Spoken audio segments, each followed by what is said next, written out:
Bismillahirrahmanirrahim. Assalamualaikum dear students. How are you? Hope so you all will be fine. आज हम biology second year के chapter number 15 का next lecture जो है वो डिस्कस करेंगे और आज हमारा टॉपिक है major homeostasis functions of liver कि लीवर के होम्योस्टेसिस के बेस के ऊपर कौन से फंक्शंस हैं, क्योंकि हम जो चैप्टर है वो भी होम्योस्टेसिस के बारे में पढ़ रहे हैं और होम्योस्टेसिस के बारे में मैं आप लोगों को ऑलरेडी पहले लेक्चर्स में बता चुकी हूँ कि होम्योस्टेसिस क्या चीज है कि जिसके अंदर जो ऑर्गेनिज्म होता है वो रिस्पॉन्स करता है according to their external temperature, यानी कि उसका जो इंटरनल टेम्परेचर होता है वो उसके एक्सटर्नल टेम्परेचर के बेस के ऊपर किस तरह फ्लक्चुएट करता है और बॉडी के डिफरेंट फंक्शन जो है वो किस तरीके से परफॉर्म करता है। तो आज हमने देखना है कि लीवर का जो है वो कौन से फंक्शन परफॉर्म करेगा अगर होम्योस्टेसिस की कंडीशन होगी। ठीक है, सबसे पहले यहाँ पे पॉइंट्स हैं, आप लोगों को पहले ये माइंड में रखना है कि कौन कौन से फंक्शंस हो सकते हैं। पहली बात है कि लीवर कुछ चीजों को बनाएगा जैसे कि सिंथेसिस है, दूसरा कि कुछ चीजों को स्टोर करेगा, स्टोरेज है, और इसके अलावा बहुत से दूसरे कंपाउंड्स को कन्वर्ट करेगा, कन्वर्जन है, और रिसाइकलिंग है, और एक लास्ट पॉइंट भी है डिटॉक्सिफिकेशन। वो यहाँ पे नहीं, वो हम नेक्स्ट लेक्चर में डिस्कस कर लेंगे। यानी कि ये जो है टोटल 5 फंक्शन है। सिंथेसिस क्या करता है, स्टोरेज क्या करता है, कन्वर्जन क्या करता है, और रिसाइकलिंग क्या करता है। अब इनको वन बाय वन हम डिस्कस करते हैं कि किस तरीके से ये अहम है। सबसे पहली बात है सिंथेसिस कि लीवर जो है वो कौन सी ऐसी चीजों को बनाता है और उनके फंक्शंस क्या है और उनका होम्योस्टेसिस के ऊपर इफेक्ट क्या है। ठीक है, पहली बात है कि कौन सी चीज बना रहा है, उस चीज का फंक्शन क्या है और उस चीज का इफेक्ट क्या है होम्योस्टेसिस पे। फॉर एग्जांपल यहाँ पे नाइट्रोजनियस वेस्ट, आपको पता है कि बॉडी के अंदर बहुत से नाइट्रोजनियस वेस्ट जो है वो प्रोड्यूस होते हैं। नाइट्रोजन वेस्ट कौन कौन से हो सकते हैं, अमोनिया हो सकता है, यूरिया हो सकता है, और यूरिक एसिड हो सकता है। Is it? पहली बात कि लीवर जो है वो क्या बना रहा है, लीवर नाइट्रोजनियस वेस्ट को बना रहा है। नाइट्रोजन वेस्ट कौन कौन से हैं, अमोनिया है, यूरिया है, यूरिक एसिड है, और इनका इफेक्ट क्या है कि ये किडनी को सपोर्ट करते हैं ताकि वेस्ट डिस्पोजल यानी कि वेस्ट मटेरियल जो है वो बॉडी से बाहर को निकाल सके। ठीक है, पहला ऑप्शन क्या है आपको, फिर दोबारा कि लीवर जो है कुछ चीजों को बनाता है। किन को बनाता है, नाइट्रोजन वेस्ट को बनाता है। नाइट्रोजन वेस्ट कौन से हैं, अमोनिया है, यूरिया है, यूरिक एसिड है, और ये किस लिए बनाया जाता है ताकि ये सपोर्ट करे किडनी को यानी कि हमारे गुर्दों को, ताकि वो क्या कर सके, वेस्ट डिस्पोजल यानी कि जितनी भी एक्स्ट्रा मटेरियल है उनको बॉडी में से बाहर निकाल सके। नेक्स्ट है प्लाज्मा मेम्ब्रेन। अब हम लोगों को पता है कि जितने भी सेल्स होते हैं उनके इर्द गिर्द एक मेम्ब्रेन मौजूद होती है। ठीक है, और वो मेम्ब्रेन जो होती है दो चीजों से मिलकर बनी होती है, एक प्रोटीन होती है और एक लिपिड्स होती है। तो जो प्लाज्मा की मेम्ब्रेन है उसके अंदर ये मोस्ट इंपोर्टेंट किसको, प्रोथ्रोम्बिन को बनाता है, क्योंकि हम सिंथेसिस के बारे में डिस्कस कर रहे हैं ना। किन चीजों को बनाता है, प्लाज्मा मेम्ब्रेन के अंदर प्रोथ्रोम्बिन को बनाता है, फिब्रिनोजेन को बनाता है, और एल्ब्यूमिन को बनाता है। कौन, लीवर, क्योंकि हम लीवर को डिस्कस कर रहे हैं। लीवर के अंदर कौन सी चीजें बन रही है, पहली बात है कि नाइट्रोजन वेस्ट बन रहे हैं। ठीक है, नाइट्रोजन वेस्ट इसलिए बन रहे हैं ताकि वो डिस्पोज हो सके। दूसरी बात है कि वो प्लाज्मा मेम्ब्रेन के अंदर जिनको प्रोटीन जो है, प्रोथ्रोम्बिन भी आपको पता है प्रोटीन है, और फिब्रिनोजेन भी प्रोटीन है, और एल्ब्यूमिन भी प्रोटीन है। ये प्रोटीन कहाँ पे मौजूद है, प्लाज्मा मेम्ब्रेन के इर्द गिर्द मौजूद है। और ये किस लिए इंपॉर्टेंट है, ये ब्लड क्लॉटिंग के लिए। आपको पता है जब भी इंसान के बॉडी के ऊपर कोई कट लग जाता है लिविंग ऑर्गेनिजम्स के अंदर, तो अगर ब्लड क्लॉट ना हो तो कंटिन्यूसली ब्लड जो होता है वो डिस्चार्ज होता रहता है बॉडी से, और कंटिन्यूसली ब्लड के निकलने से इंसान की या लिविंग ऑर्गेनिजम्स की डेथ हो सकती है।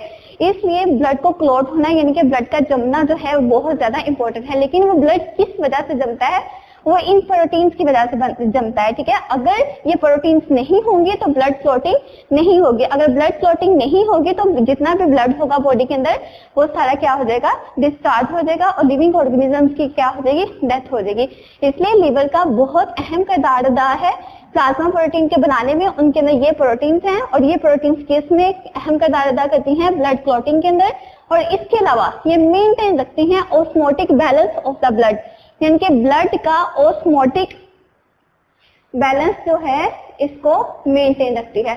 ऑस्मोटिक का मैंने आपको पहले बताया है कि ऑस्मोटिक का वर्ड वहां पे यूज होता है जहां पे सल्यूट जो होता है वो डिपेंड करता है कि किसी भी चीज के फ्लो करने से from higher concentration to lower concentration. ठीक है, तो इसका मतलब है कि लीवर के अंदर जो प्लाज्मा मेम्ब्रेन बन रही है उसका अहम किरदार है ब्लड क्लॉटिंग का, और उसके अलावा ऑस्मोटिक बैलेंस को मेंटेन रखना, ब्लड का। और थर्ड वन क्या चीज इसके अंदर बनती है, आपको पता है कि लीवर का मोस्ट इंपॉर्टेंट जो फंक्शन है वो है बाइल प्रोडक्शन। बाइल आपको पता है जूस है जो कि जिगर हमारा है वो प्रोड्यूस करता है। अगर बाइल जूस जो है वो प्रोड्यूस नहीं होगा तो हमारी बॉडी के अंदर बहुत सी चीजें जो हम खाते हैं, डाइजेशन करते हैं, वो प्रॉपर नहीं हो सकती। इसलिए लीवर का मोस्ट इंपॉर्टेंट काम जो सिंथेसिस का है वो बाइल प्रोडक्शन है। बाइल प्रोडक्शन किस लिए इंपॉर्टेंट है, क्योंकि ये इमल्सिफाई कर देगा, ठीक है, इमल्सिफिकेशन करेगा किसकी, फैट्स के स्मॉल इंटेस्टाइन के। इमल्सिफिकेशन के बारे में आप लोग ऑलरेडी फर्स्ट ईयर में डाइजेशन वाले चैप्टर में पढ़ चुके हो कि वहां पे इमल्सिफिकेशन होता फैट्स कैसे टेक प्लेस होती है, इसलिए हम इसमें डिटेल में नहीं जाएंगे। और इसलिए बाइल जो है आपको पता है इमल्सिफिकेशन होता है फैट्स को प्रोड्यूस करे, लेकिन किसके अंदर, स्मॉल इंटेस्टाइन के अंदर, ठीक है। स्मॉल इंटेस्टाइन का आपको पता है it is a part of the digestive system. Is it clear? अब नेक्स्ट, अब ये क्या करते हैं, इसके अलावा ये प्रोड्यूस करता है लिपिड को, कोलेस्ट्रॉल को, लिपोप्रोटीन को। किसको प्रोड्यूस करता है, लिपिड को, कोलेस्ट्रॉल को और लिपोप्रोटीन। अभी इनका क्या अहम किरदार रहता है कि ये रेगुलेट करते हैं ब्लड केमिस्ट्री को, स्टोर करते हैं एनर्जी को और मेंटेन रखते हैं सेल मेम्ब्रेन को, ठीक है, एनर्जी को। आपको ये भी पता है कि लिपिड के बारे में आप लोग पहले जो सेकंड चैप्टर में पढ़ चुके हैं, लिपिड के बारे में, कोलेस्ट्रॉल के बारे में, लिपोप्रोटीन्स के बारे में। तो वहां पे आपको पता है it is a source of the energy, क्योंकि लिपिड्स को जब भी हम तोड़ते हैं तो हमें एनर्जी प्रोड्यूस होती है। लिपोप्रोटीन, कोलेस्ट्रॉल जो है ये क्या करते हैं, ये एनर्जी को स्टोर करते हैं और इसके अलावा ये हेल्प करते हैं ताकि ये मेंटेन रख सके किसको, सेल मेम्ब्रेन को। आपको मैंने पहले बताया था कि जो सेल मेम्ब्रेन होती है दो चीजों से मिलकर बनी होती है, एक प्रोटीन और एक लिपिड। तो जाहिर बात है अगर लिपिड मौजूद होंगे तो उसकी जो प्लाज्मा मेम्ब्रेन होगी वो क्या रहेगी, मेंटेन रहेगी। उसके बाद यहाँ तक इसके सिंथेसिस है, ठीक है, ये चीजें बनाता है। कौन कौन सी चीजें बनाता है, नाइट्रोजन बेस बनाता है, प्लाज्मा प्रोटीन बनाता है, बाइल बनाता है, लिपिड, कोलेस्ट्रॉल, लिपोप्रोटीन जो है ये बनाता है। यहाँ तक काम था वो बनाने का था और लीवर बनाता है। अब लीवर कौन कौन सी चीजों को स्टोर करता है उसके बारे में अब हम डिस्कस करेंगे। यहाँ पे पॉइंट है स्टोरेज। सबसे पहली बात है लीवर के अंदर आयरन मौजूद होता है, ठीक है, आयरन।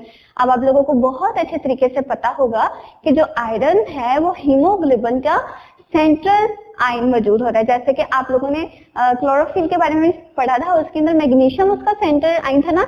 इसी तरह जो आयरन होता है वो हीमोग्लोबिन के अंदर उसका सेंट्रल पॉइंट होता है। और हीमोग्लोबिन क्या चीज है, हीमोग्लोबिन आपको पता है कि ऑक्सीजन कैरिंग प्रोटीन है, यानी कि जो हम सांस लेते हैं उसके अंदर हवा जो हम इनहेल करते हैं उसके अंदर ऑक्सीजन मौजूद होती है। और ऑक्सीजन जो है वो ऑटोमेटिकली नहीं हर एक सेल्स में चल जाती है, बल्कि उसके लिए एक कैरियर रिक्वायर्ड होता है और वो जो कैरियर है वो हीमोग्लोबिन है। और हीमोग्लोबिन के अंदर कौन सा कॉन्स्टिट्यूएंट, मेजर कॉन्स्टिट्यूएंट जो है वो आयरन है। तो इट मीन कि लीवर जो है उस आयरन को स्टोर करता है जो कि हीमोग्लोबिन में मौजूद है। और हीमोग्लोबिन का काम क्या है कि वो ऑक्सीजन को कैरी करता है। इज इट क्लियर कि आयरन जो है ये स्टोर है लीवर के अंदर, वो किस लिए है, क्या, ताकि वो regulate oxygenation of the tissues, कि वो टिश्यूज को ऑक्सीजनेट करता है, यानी कि ऑक्सीजन प्रोवाइड करता है। ऑक्सीजनेशन का मतलब होता है किसी चीज को ऑक्सीजन देना, उसको प्रोवाइड करना, उसको कंप्लीटली ऑक्सीजन का एनवायरनमेंट प्रोवाइड करना। It mean oxygen of the tissues, oxygenation of the tissues as a constituent juice. Constituent का मतलब होता है कि ये जूस है किसका, हीमोग्लोबिन का, ठीक है। जैसे आप लोगों ने पढ़ा होगा कि मैग्नीशियम है इस तरह और इसके सेंट्रल पॉइंट जो है वो क्लोरोफिल का है। इसी तरह अगर हम हीमोग्लोबिन की बात करें तो हीमोग्लोबिन के अंदर मैग्नीशियम की जगह क्या होता है, सेंट्रल जो होता है वो आयरन मौजूद होता है, ठीक है। और पहले दूसरा किस चीज को ये स्टोर करेगा, ये ग्लाइकोजन को स्टोर करेगा। हम बात कर रहे थे लीवर के फंक्शंस के। लीवर जो है ये स्टोर कर रहा है आयरन को और ग्लाइकोजन को। आयरन क्या है, ये कॉन्स्टिट्यूएंट है हीमोग्लोबिन का, और ग्लाइकोजन क्या है, ये एनर्जी रिजर्व है, यानी कि एनर्जी को क्या करता है, स्टोर करता है। ये आप लोगों ने सारे जो है ऑलरेडी ये डिस्कस कर चुके हैं आप लोग। जो सेकेंड ईयर चैप्टर है, फर्स्ट ईयर का सेकंड चैप्टर जो है उसके अंदर ये आप सारे जितने भी हैं उनको डिस्कस कर चुके हैं कि लिपिड क्या चीज है, कोलेस्ट्रॉल क्या चीज है, लिपोप्रोटीन क्या है, वैक्सीन क्या है, और ये सारी चीज। और ग्लाइकोजन के बारे में भी आपको पता है कि it is a source of the energy. तो इट मीन कि ये एनर्जी रिजर्व का मतलब है महफूज करना, किसी भी चीज को अपनी जमा करके रखना, कि जब हमें जरूरत होगी हम उसको क्या कर सकते हैं, कंज्यूम कर सकते हैं।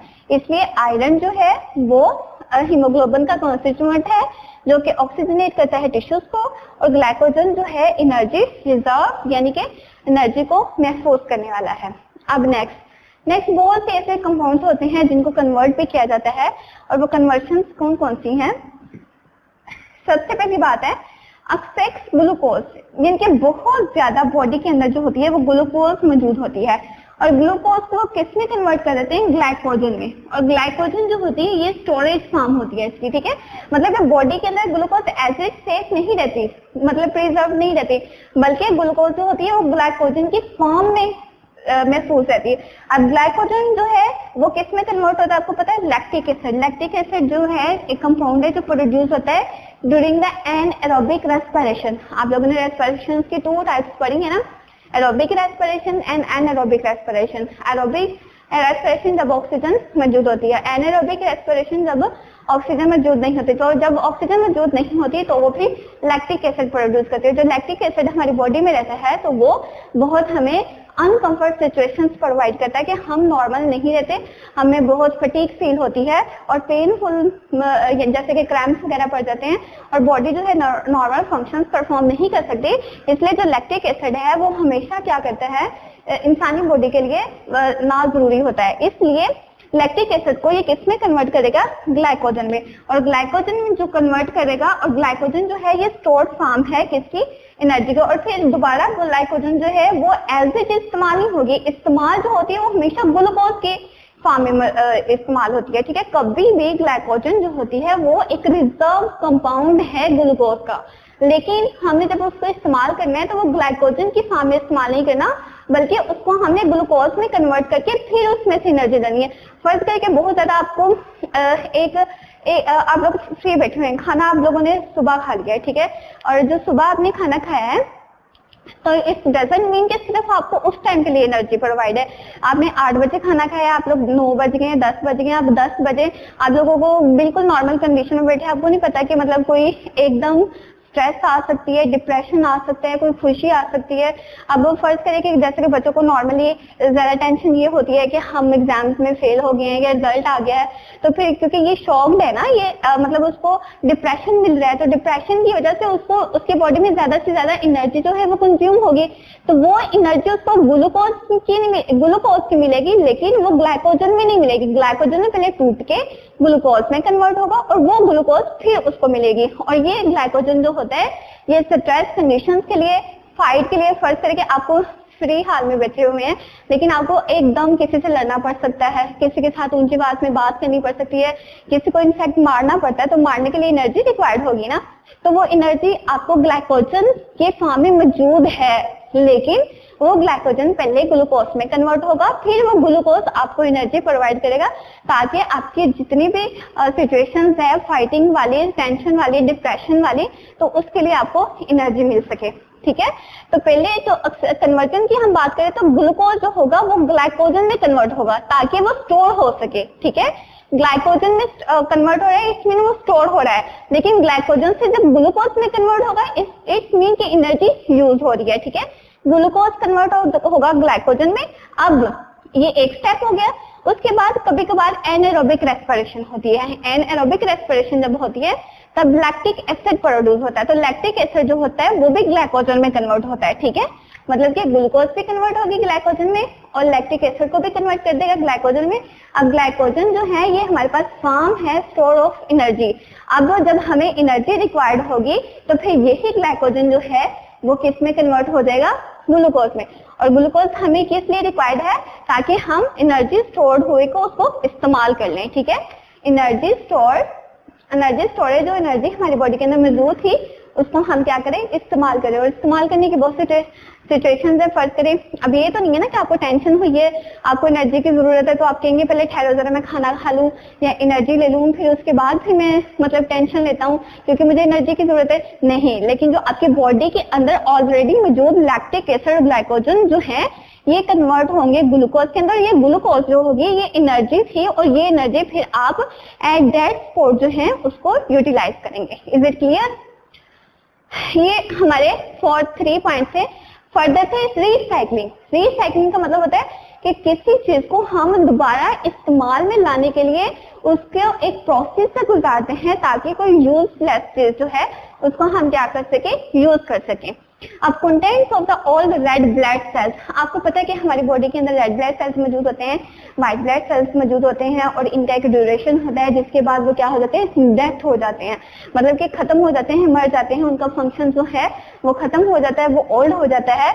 और इसलिए जो ओल्ड ब्लड सेल्स होते हैं और जैसे कि आयरन और बहुत से दूसरे कॉन्स्टिट्यूएंट होता है हीमोग्लोबिन, जैसे कि हमने हीमोग्लोबिन का पढ़ा था, उसका कॉन्स्टिट्यूएंट जो है वो आयरन है। इसी तरह हीमोग्लोबिन के दूसरे भी बहुत से कॉन्स्टिट्यूएंट्स हो सकते हैं आयरन के अलावा, इसलिए हीमोग्लोबिन के कॉन्स्टिट्यूएंट्स और रेड ब्लड सेल्स जितने भी पुराने हैं जो कि फंक्शन के लिए हम रिसाइकल करते हैं। रिसाइकल कौन करता है, लीवर करता है, क्योंकि हम लीवर के फंक्शंस पर पढ़ रहे हैं, ठीक है। तो लीवर जो है इन सारी चीजों को रिसाइकल करेगा ताकि वो क्या कर सके, ऑक्सीजनेट कर सके, ठीक है, ऑक्सीजनेशन ऑफ द टिश्यूज। ये सारे फंक्शंस हैं जो कि एक लीवर जो है वो परफॉर्म करता है। ये मोस्ट इंपोर्टेंट आपका लॉन्ग क्वेश्चन है, ठीक है। इसके अलावा लिवर का एक और भी फंक्शन है डिटॉक्सिफिकेशन का, ये बहुत से चीजों को डिटॉक्सिफाई करता है, यानी कि बहुत ज्यादा, जैसे कि आप लोगों को पता है कि हाई टॉक्सिसिटी जो होती है वो फैटल होती है, तो उसको कम डिटॉक्सिफाई करके बॉडी में से क्या कर सकता है, उसको रिमूव कर देता है। आज ये कंप्लीट हमने पढ़ा था, ये मोस्ट इंपोर्टेंट आपका जो है लॉन्ग क्वेश्चन है, आप लोगों ने बहुत अच्छे तरीके से इसको डिस्कस करना है। तो अभी मैं आपको थोड़ा सा इसका रिव्यू दे देती हूँ कि लीवर के बारे में हमने क्या पढ़ा है। लीवर के फंक्शंस पढ़े हमने होमियोस्टेसिस के बारे में, इसके फंक्शन 4 हैं, सेंसिटाइज करना, स्टोरेज करना, कन्वर्जन करना, रिसाइकलिंग करना, सॉरी एक और भी है डिटॉक्सिफिकेशन भी करना। और सेंसिटाइज किन चीजों को करता है, 4 चीजों को करता है, नाइट्रोजन बेस को करता है, प्लाज्मा मेम्ब्रेन को करता है, बाइल जूस करता है, लिपर कोलेस्ट्रॉल, लिपोप्रोटीन्स को प्रोड्यूस करता है, और वो कौन कौन से इनका फंक्शंस क्या है वो हमने यहाँ पे डिस्कस कर लिए।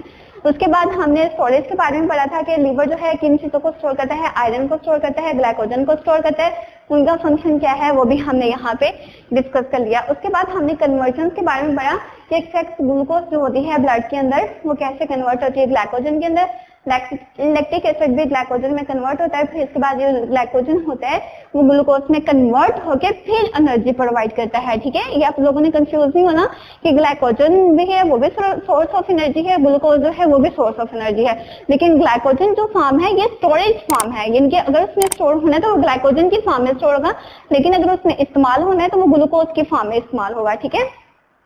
और इसी तरह ये एनर्जी स्टोरेज है और यूज है। और उसके बाद रिसाइकलिंग की बात करें तो फिर रिसाइकलिंग के लिए बहुत से ऑल रेड ब्लड सेल्स जो होते हैं, आयरन हो गया या जितने भी कॉन्स्टिट्यूएंट्स हैं उनकी रिसाइकलिंग करता है ताकि वो क्या कर सके, टिश्यूज को ऑक्सीजनेट कर सके। इसके अलावा डिटॉक्सिफिकेशन का बहुत से ऐसे कंपाउंड है जो के लीवर जो है उनको डिटॉक्सिफाई करता है ताकि वो कम जहरीले होकर बॉडी में थोड़ी टाइम और के लिए रह सके, या फिर उसको उनको बॉडी में से डिस्पोज कर दिया जाता है उन फॉर्म में, ओके।